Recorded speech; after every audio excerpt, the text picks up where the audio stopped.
안녕하세요. 컴파스 선교사 임창우라고 합니다. 컴파스 선교사가 무엇인지 궁금하실 텐데요. 컴파스 선교사란 한국 국내 실정 상황에 맞게 교육받은 선교사로서 총 1년의 과정이 있습니다. 그중 일부로서 해외 사역 3개월이 있는데 저희는 총 2개의 나라 그리고 4개의 지역으로 나뉘어져서 저희 동기 선교사들 4명과 함께 아리조나 교회에 와서 봉사를 하고 있습니다. 제가 아버지를 못 만난 지 약 10년 정도가 됐는데 그 사정을 알게 된 교회 측에서 저에게 특별히 시간을 내주셔서 아버지를 이렇게 만나러 오게 되었습니다. 저는 미국에 와서 힘겹게 사는 사람들을 보면서 느낀 것은, 그리고 외로운 삶을 살고 있는 사람들을 보면서 느낀 것은, 그리고 한국을 그리워하는 사람들을 보면서 느낀 것은, 그리고 아버지를 보고 난 후에 그리고 집에 가서 이리저리 둘러보면서 느낀 것은 아버지가 그동안 고생을 굉장히 많이 하셨겠구나, 아버지가 그동안 많이 외롭고 힘드셨겠구나 라는 것이었습니다. 그래서 이 자리를 빌어서 그동안 저희 아버지를 챙겨주시고 또 보살펴주시고 한 것에 대한 아버지의 아들로서의 큰 감사함을 표현하고 싶습니다. 정말 감사합니다. 저는 사실 이 자리에 서는 게 굉장히 부담이 되었었습니다. 왜냐하면 설교는 말로 하는 것이 아니라 삶으로 보여주는 것이라고 생각하는 저에게는 한 번도 뵙지 못한 성도님들에게 설교를 한다는 것이 쉽지 않은 일이었습니다. 그런데 담임 목사님께서 전화를 하셔서 제게 제안을 하셨을 때 아버지가 다니시는 교회고 또 아버지를 보살펴주는 교회일 텐데 내가 무엇인들 못할까라는 생각이 들었고, 또 집사 수양회인가요? 네, 여성 집사 수양회? 선교 수양회로 인해서 목사님께서 부재중이시라는 것을 알게 되었을 때 제가 거절할 수가 없었습니다. 저는 감히 여러분 앞에 설 자격이 없는 사람이라는 생각이 들지만 오늘 이 자리가 하나님께서 주신 기회이자 또한 약속이라는 마음으로, 또 기도하는 마음으로 의지하여서 하나님의 귀한 말씀을 나누는 시간, 은혜로운 시간이 되기를 간절히 소망합니다. 저는 오늘 마운틴뷰 교회 성도님들 앞에서 어떤 말씀을 전하면 좋을까 생각을 하다가 신앙을 하는 제 자신을 볼 때 답답했던 것들에 대해서 나누면 어떨까라는 생각으로 말씀을 준비해 보았습니다. 군대에 있었을 때입니다. 저는 갓 일병이 되었고 슬슬 휴가를 나올 때가 되었습니다. 저는 신학과를 졸업하였는데요. 신학과 다니는 신학생들은 대부분 2학년이 끝나면 군대를 가기 시작합니다. 그리고 3학년이 되면은 지역교회로 파송이 되고 또 2학년 때는 각 학과로 파송이 됩니다. 제가 첫 휴가를 나왔을 때 학교를 다니고 있던 몇몇 친구들 그리고 선배들은 이미 지역교회로 전도사를 나가고 있었습니다. 그런데 만나는 사람들마다 제게 하는 말은 너무나도 힘들다는 것이었습니다. 그래서 금방이라도 울 것 같은 사람들도 있었고 제 앞에서 실제로 너무 힘들다면서 운 사람들도 있었습니다. 저마다 각자의 이유로 너무 힘들다는 것이었습니다. 그들의 마음은 점점 지쳐가고 있었습니다. 신학과생들 말고 다른 믿음의 친구들도 어떠한 교회에서 받은 상처들로 인하여서 교회에서 점점 멀어지고 있었습니다. 저는 부대로 복귀를 하면서 무거운 마음을 안고 왔습니다. 저는 그들을 위해서 무언가를 하고 싶었습니다. 저는 그쯤 군 생활을 제가 굉장히 열심히 했는데요. 그래서인지 금방 휴가를 다시 나갈 수 있었습니다. 근데 나가기 전까지 내가 그 친구들을 위해서, 나의 선배들을 위해서 혹은 후배들을 위해서 무엇을 할 수 있을까 하는 고민을 하기 시작했습니다. 그래서 제가 할 수 있는 많은 것들이 있겠지만 그 중에는 제가 신학과생이니까 그들을 위해서 설교를 준비해야겠다라는 생각을 가지고 심지어 행군을 하면서도 걸으면서 생각하고 잠시 앉아서 쉴 때 그걸 적어놓고 해서 설교 한 편을 완성해 가고 있었습니다. 그러던 중에 제가 안식일이 되어서 교회를 가게 되었는데 교회 창가에 놓인 화분이 제 앞에 눈에 보였습니다. 그 화분은 굉장히 아름다웠는데 햇빛이 화분에 비쳐서 그 화분이 이렇게 반짝반짝 빛나는 것 같이 보였어요. 그런데 제가 보았던 것은 그렇게 아름다운 화분이 있었지만 한편에는 그림자가 드리워진 것을 보았습니다.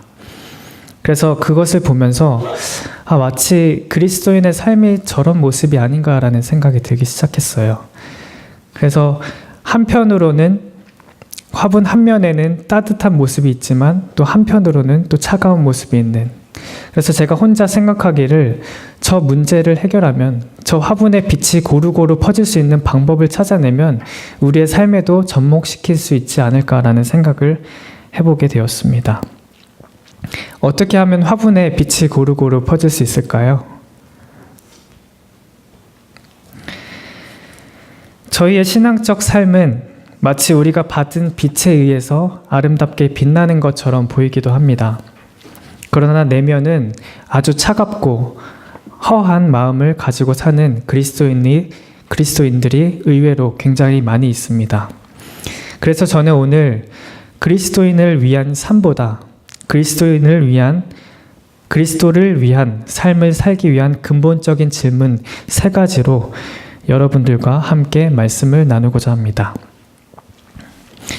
참된 그리스도인이 되기 위한 첫 번째 질문은 나는 어디에 있는가입니다.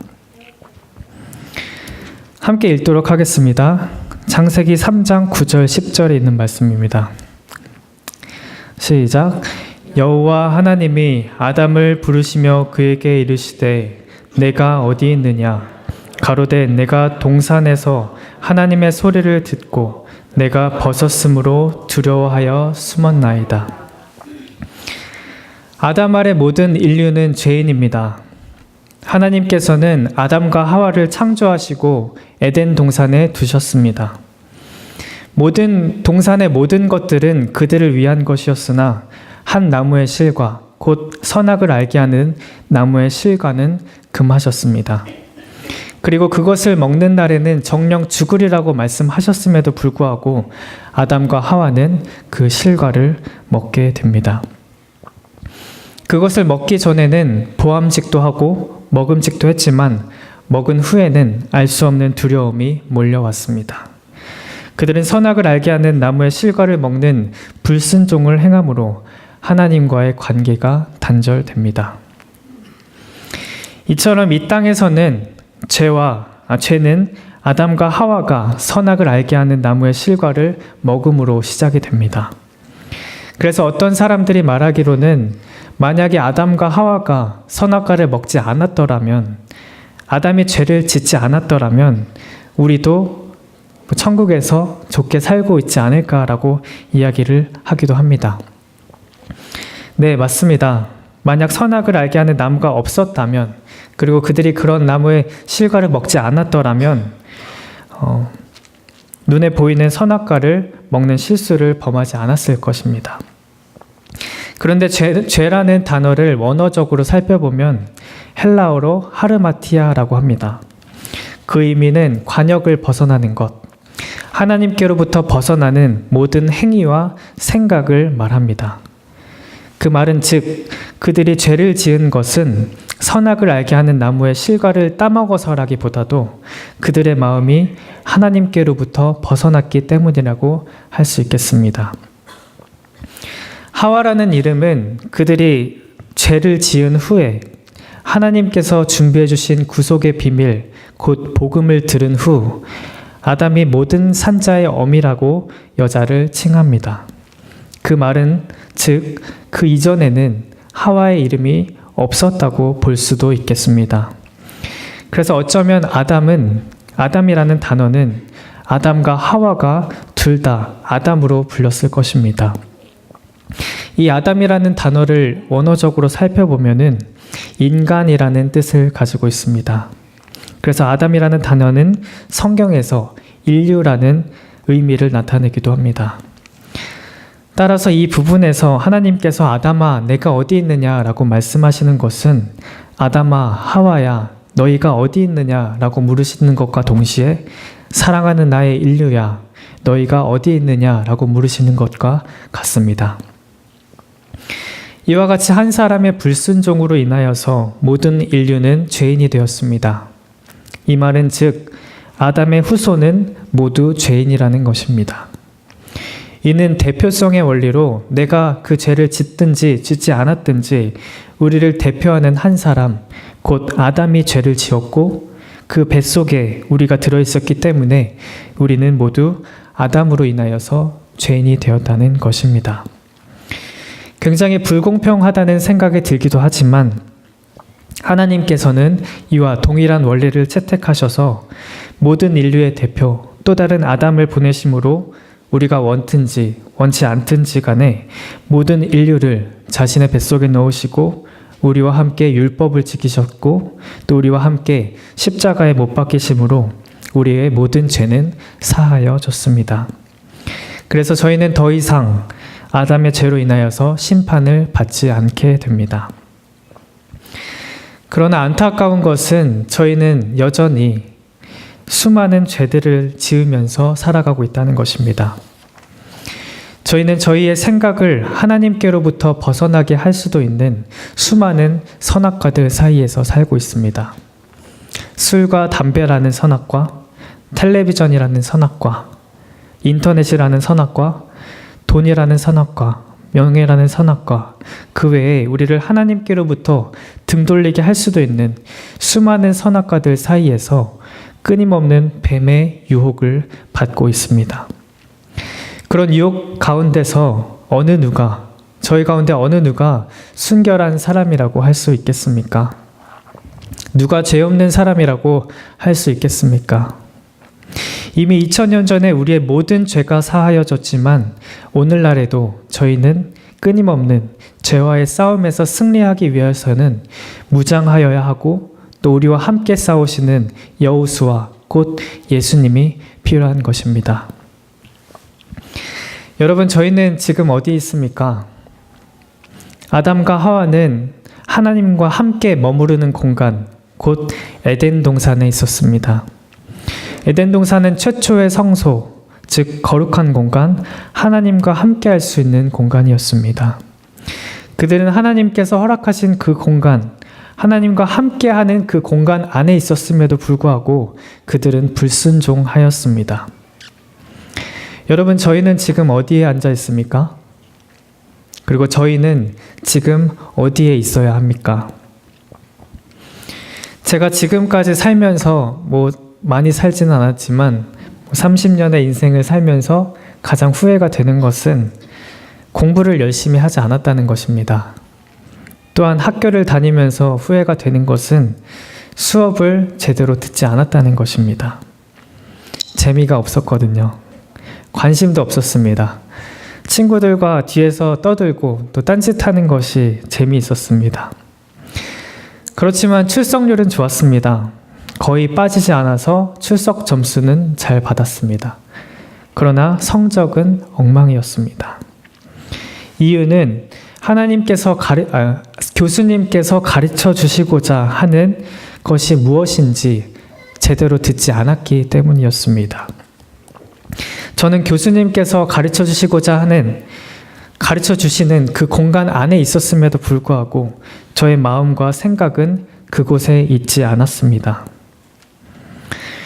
여러분, 이와 마찬가지로 저희는 때로 하나님께 예배를 드리노라고 말하면서 또 찬양하노라고 하면서 저희의 마음은 또 저희의 생각은 이곳이 아닌 다른 곳에 있을 때가 있습니다.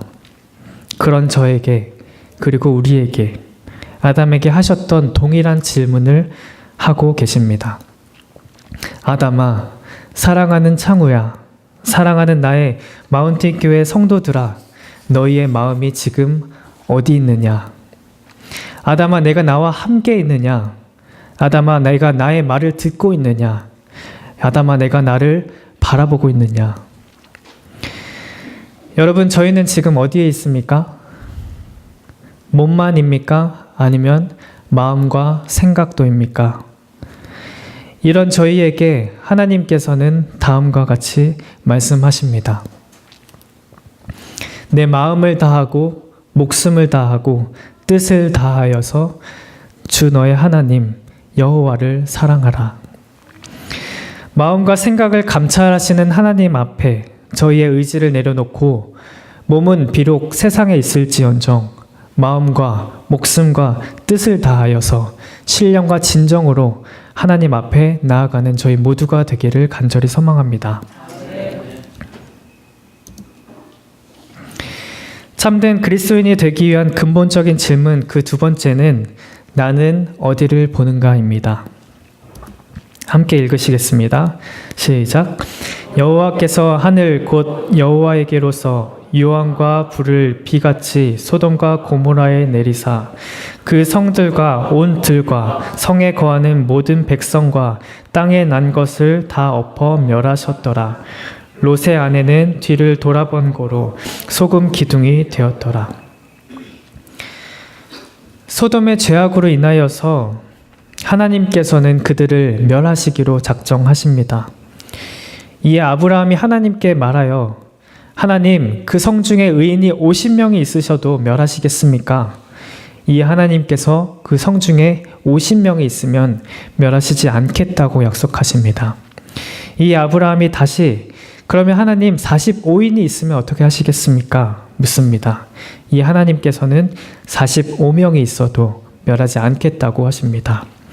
이 아브라함이 40인, 30인, 20인, 10명만 있어도 멸하시지 않으시겠습니까? 라고 하자 하나님께서는 의인이 단 10명만 있어도 멸하지 않겠다고 말씀하십니다. 그만큼 소돔과 고모라에 그리고 그 근방에는 부패한 많은 성들 가운데 의인이 단 10명도 존재하지 않았다는 것을 의미합니다. 심판이 이르기 전에 늘 아브라함의 기도 제목이었던 롯은 소돔과 고모라에 보내진 천사들로 인하여서 그의 가족들과 함께 소돔과 고모라의 멸망으로부터 구원을 받게 됩니다. 롯은 그 천사들에게 청하여서 내가 도망하여서 산까지 가기에 너무나도 멉니다. 그러니까 두렵건대 재앙을 만나서 죽을까 두렵습니다.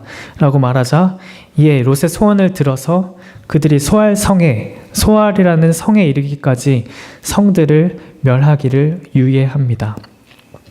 그리고 마침내 롯이 소알성에 들어갔을 때에 해가 돋고 그 성들은 멸망당하게 됩니다. 그런데 여러분, 저희가 주목해야 할 점은 롯의 가족은 이미 그 성으로부터 탈출한 상태였고 이미 구원을 받은 상태였다는 것입니다. 그런데 이미 그들은 구원을 받은 상태였지만 성경을 살펴보면 롯의 아내는 뒤를 돌아본 고로 소금 기둥이 되었더라라고 기록하고 있습니다. 그녀는 왜 소금 기둥이 되었습니까? 뒤를 돌아본 고로 소금 기둥이 되었죠. 그러면 그녀는 왜 뒤를 돌아봤을까요? 영감의 글 부조와 선지자 159페이지에는 다음과 같이 기록되어 있습니다.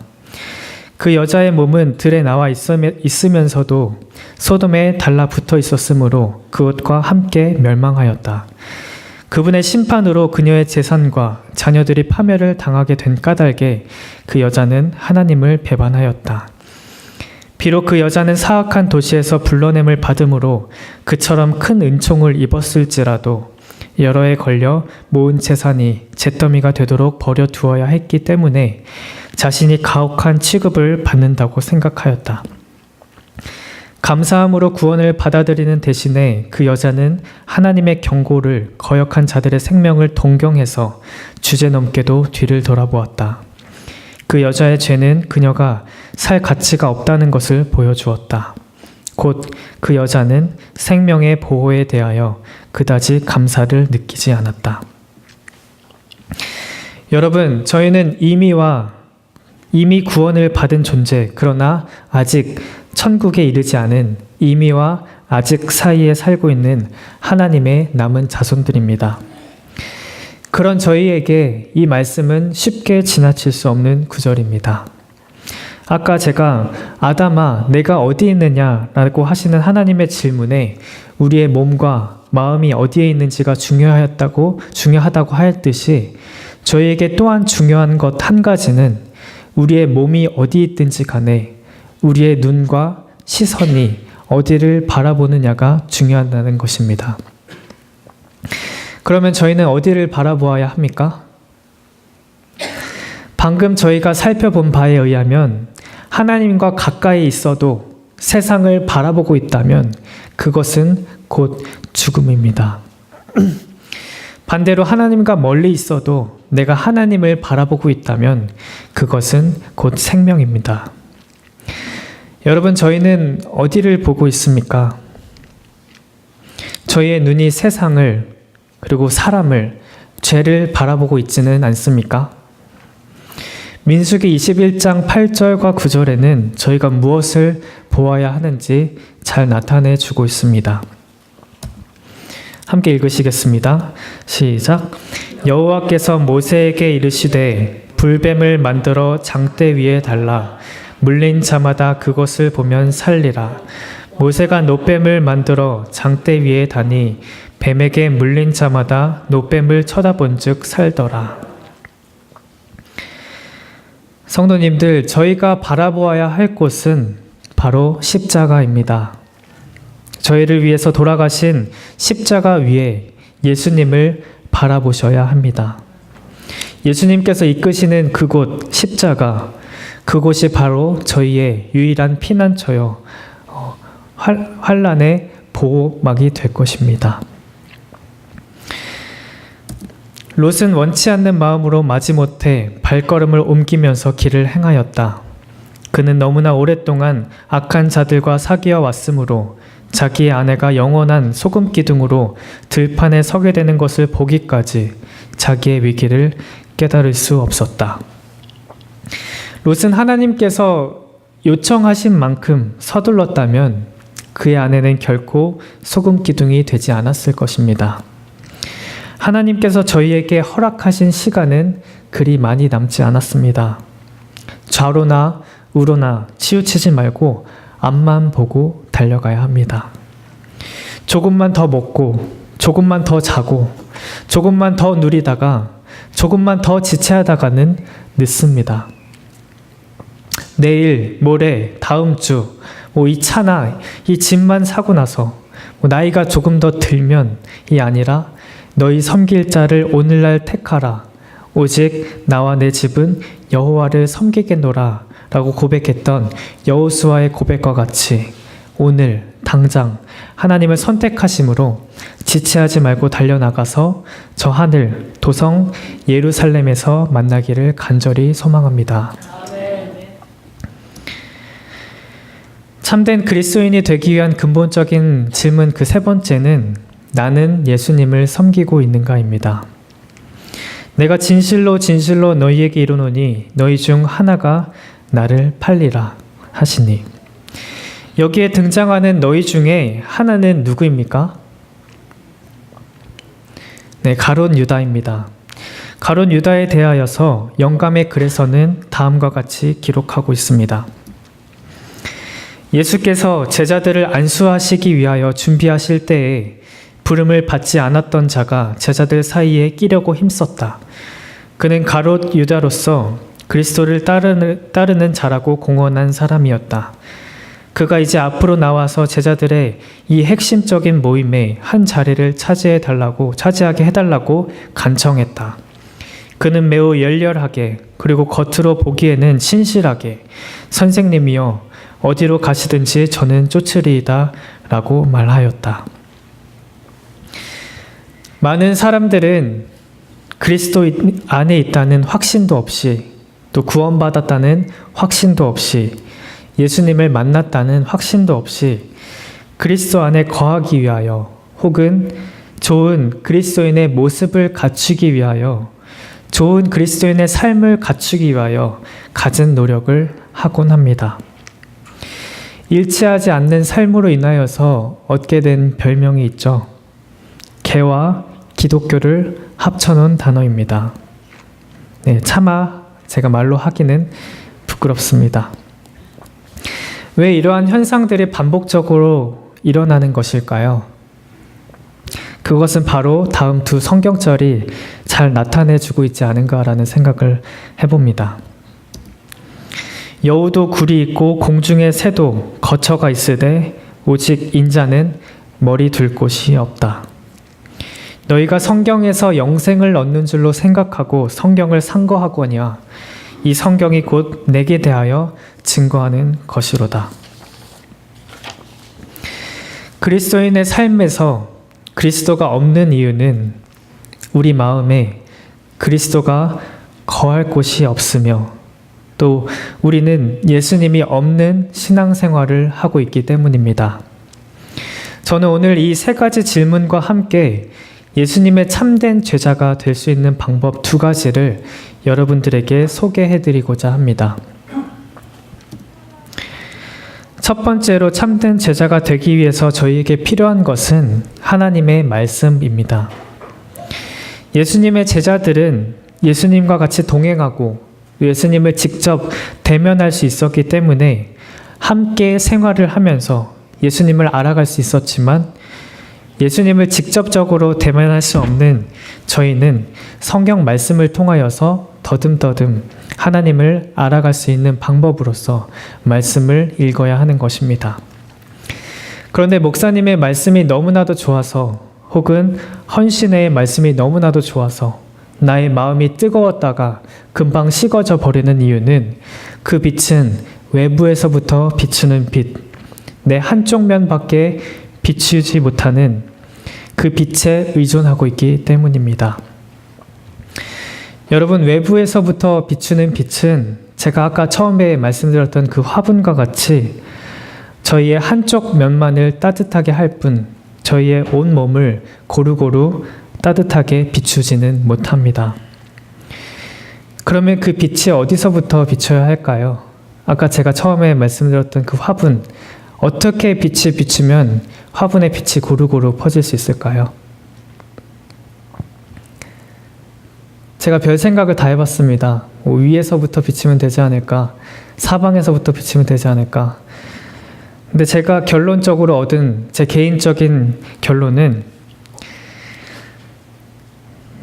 빛이 안에서부터 비치면 그 화분에 빛이 고루고루 퍼질 수 있지 않을까라는 생각을 해보게 되었습니다. 빛이 우리 속에서, 우리 안에서 비춰질 때만이 우리의 몸이 고루고루 따뜻해질 수 있는 것입니다. 아기를 잉태한 어머니는 음식을 섭취해서 아이에게 영양을 공급합니다. 아이는 일정 기간이 지나면 어머니로부터 받는 영양으로 인하여서 몸이 자라고 또 몸 밖으로 나오게 됩니다. 출산된 아기는 더 성장하기 위해서는 어머니를 통해서 공급받는 것이 아니라 자기 스스로 음식을 먹어야 합니다. 이와 마찬가지로 저희가 단지 목사님으로부터 떠먹여주는 음식만으로는 절대 성장을 할 수가 없습니다. 스스로 맛보고 씹고 소화하여야 저희가 성장할 수 있는 것입니다. 이렇게 말하는 신학생이었던 저는 어땠을까요? 제가 신학을 공부했기 때문에 더 많이 말씀을 읽어서 더 성화된 삶을 살았을까요? 네, 다른 사람들보다 성경을 더 많이 봤을 수는 있을 것 같습니다. 그러나 신학과생이라고 해서 성경을 많이 봤다고 해서 저의 삶이 변화되었나? 라고 물어보신다면 안타깝게도 no입니다. 그러나 저는 요즘 따라 말씀을 보면서 말씀이 삶으로 다가오는 경험을 하고 있습니다. 말씀이 피부로 느껴지는 경험을 하고 있습니다. 왜냐하면 전에는 말씀을 지식적으로 대했다면 요즘에는 말씀을 저의 삶에 대입시켜서 내가 이 말씀을 통하여서 어떻게 삶이 변화해야 되고 또 이 말씀이 도대체 나에게 하는 말이 무엇인가, 하나님께서 이 말씀을 통하여서 나의 삶을 어떻게 변화시키고자 하는가를 생각하면서 읽었을 때, 그리고 그 말씀을 사람들에게 나누었을 때, 삶에 적용했을 때 저희의 삶으로 말씀이 찾아오는 경험을 하고 있습니다.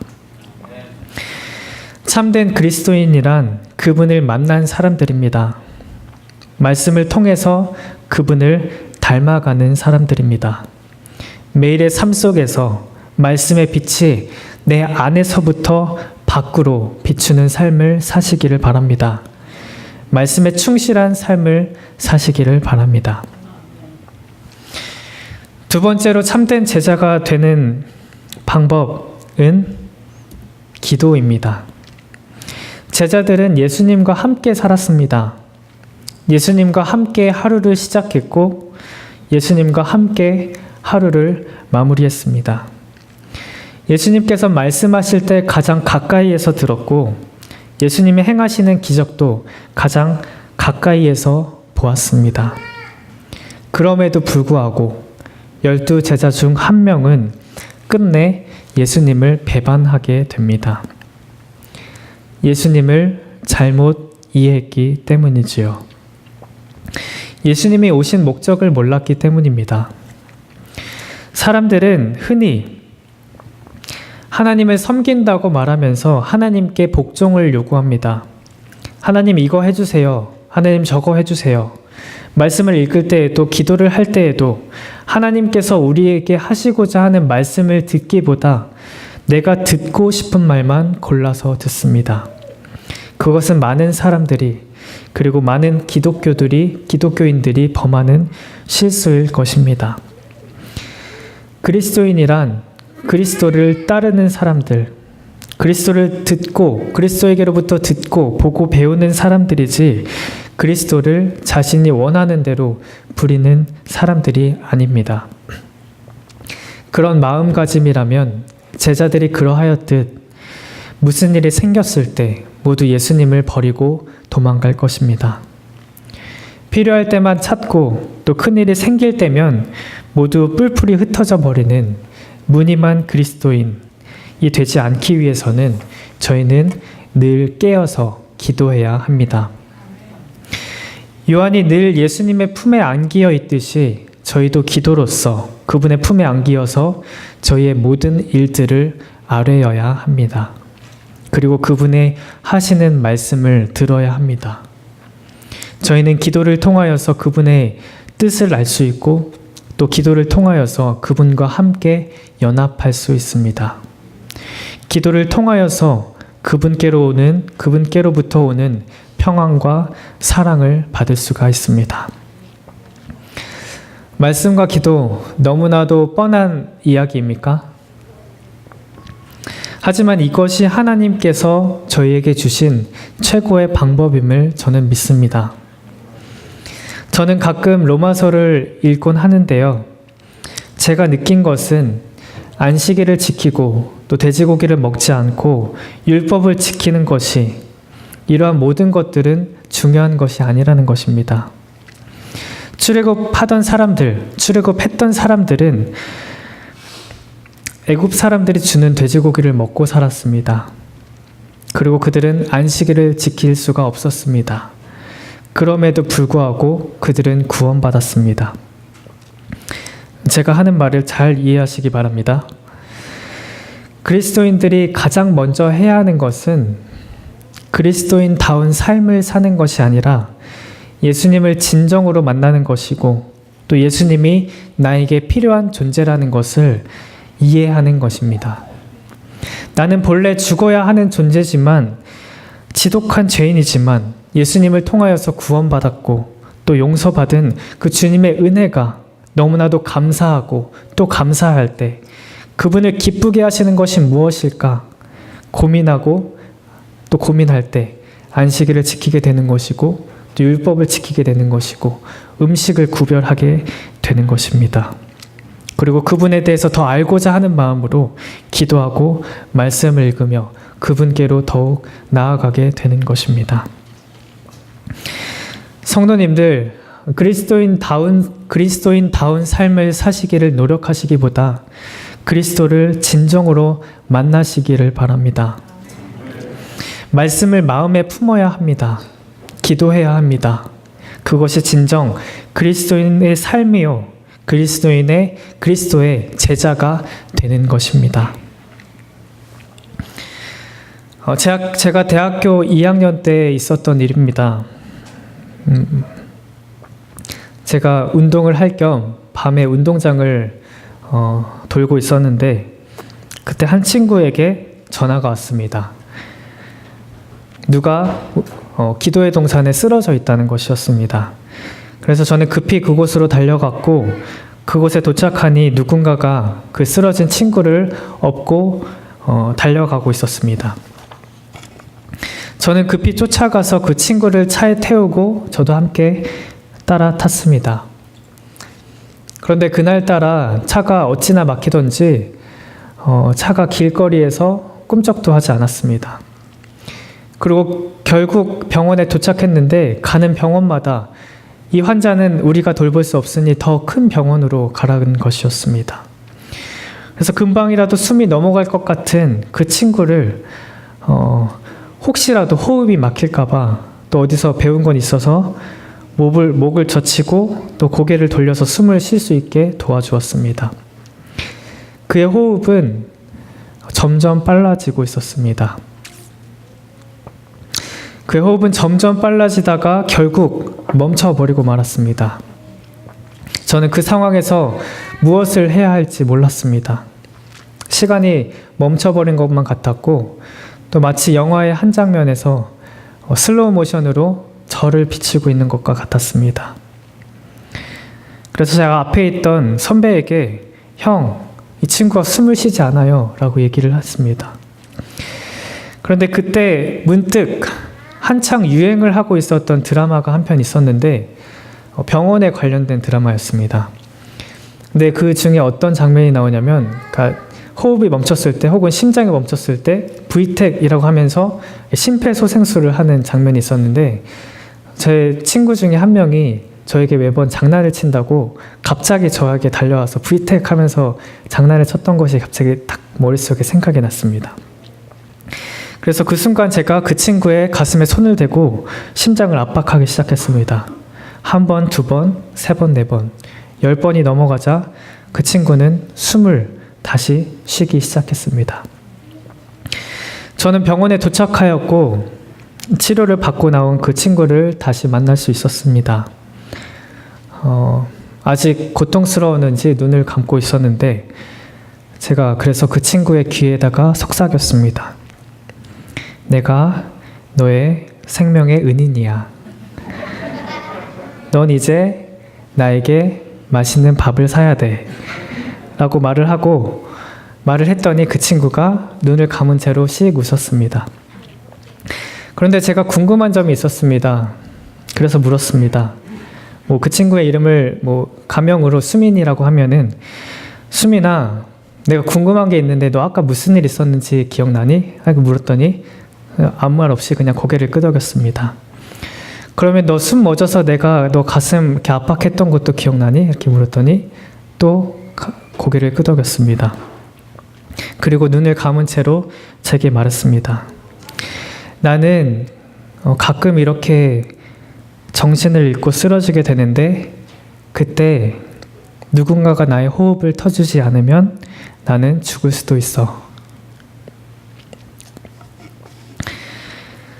성도 여러분, 말씀드리기 죄송스럽지만 그리고 부끄럽지만 저는 선교사를 지원하고 나서야 느끼는 것이 한 가지가 있습니다. 그것은 바로 세상에 죽어가는 사람들이 너무나도 많다는 것입니다. 세상에는 이렇게 자신의 호흡을 트지 못해서 누군가를 기다리며 죽어가는 사람들이 너무나도 많다는 것입니다. 그런데 나는 나의 신앙 하나도 제대로 지키지 못하여서 이렇게 끙끙대고 있다면 나에게 허락하신 저 영혼들은 도대체 누가 맡아야 될까? 선교사에 지원해서 하나님을 위해서 1년 동안 나의 삶을 바치겠노라고 약속했는데 죽어가는 영혼들을 위해서 나의 삶을 바쳐야 할 이 시간에 저는 저의 신앙 하나도 제대로 유지하지 못하고 매일같이 나 하나 살아보겠다고 발버둥치는 저의 모습이 괴로워서 매일같이 가슴을 치며 하나님께 소리치고 있습니다. 저는 최근에 한국의 교회들을 위해서 기도하면서 깨달은 것이 하나가 있습니다. 저는 제가 속한 교회가, 제가 속한 교단이 더 부흥하지 못하는 이유를 알게 되었습니다. 그 이유는 바로 제가 하나님께 더욱 헌신하고 있지 못하고 있기 때문입니다. 더 간절하게 기도하고 있지 않기 때문입니다. 마찬가지로 여러분이 속한 교회, 마운틴뷰 교회가 더 부흥하지 못한 이유는 내가 속한 가정이, 내가 속한 직장이, 내가 속한 사회가 더 이상 하나님을 찾지 않는 이유는 바로 내가 더 간절히 하나님을 찾고 있지 않기 때문입니다. 답답하고 금방이라도 호흡이 끊어질 것 같은 저희를 위해서 예수님께서 오셨습니다. 그분은 저희가 다시 호흡할 수 있도록 도와주시고 저희에게 새로운 몸과 심령을 주시기를 원합니다.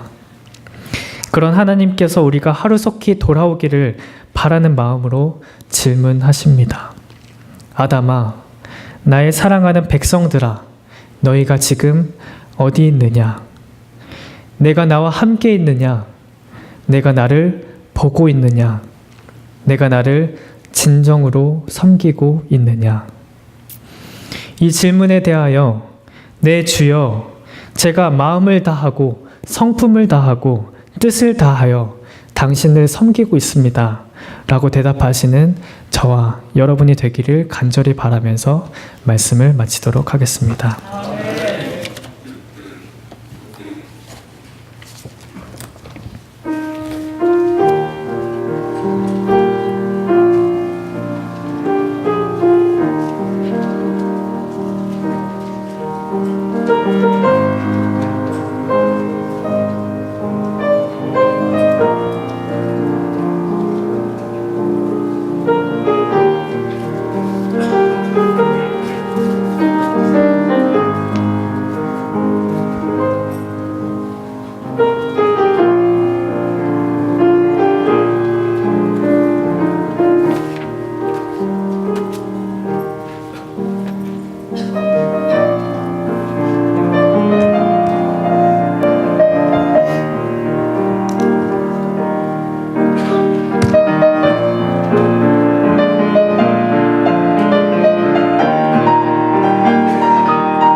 옳게 하라 진실되라 내 할 일 아무나 못하리니 담대히 친절히 잘 행하라 전사도 내 할 일 못하리라 전사도 내 할 일 못하리라 옳게 하라 진실되라 더욱 진실되라 옳게 하라 진실되라 이웃의 허물을 보지 말고 양심의 지도를 따라가며 힘써서 마귀를 대적하라 힘써서 마귀를 대적하라 옳게 하라 진실되라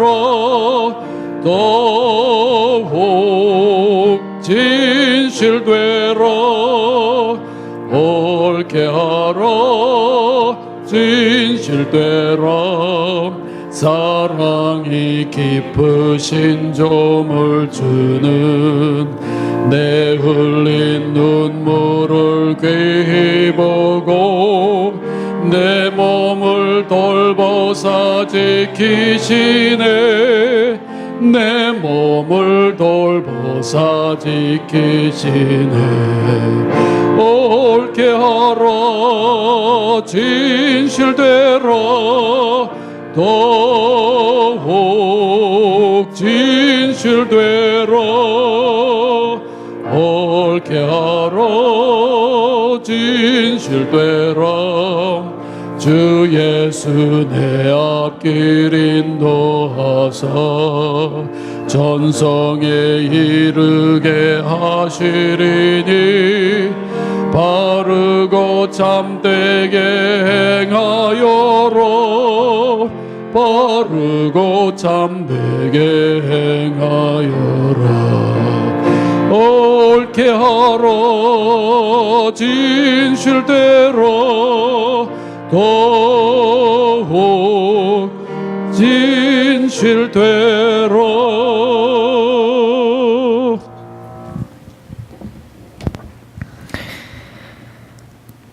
아담아 내가 어디 있느냐 내가 나와 함께 있느냐 내가 나를 보고 있느냐 내가 나를 진정으로 섬기고 있느냐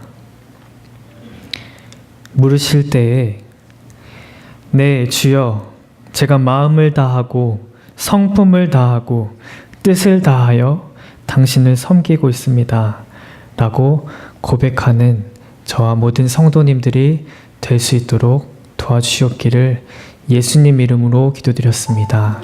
아멘.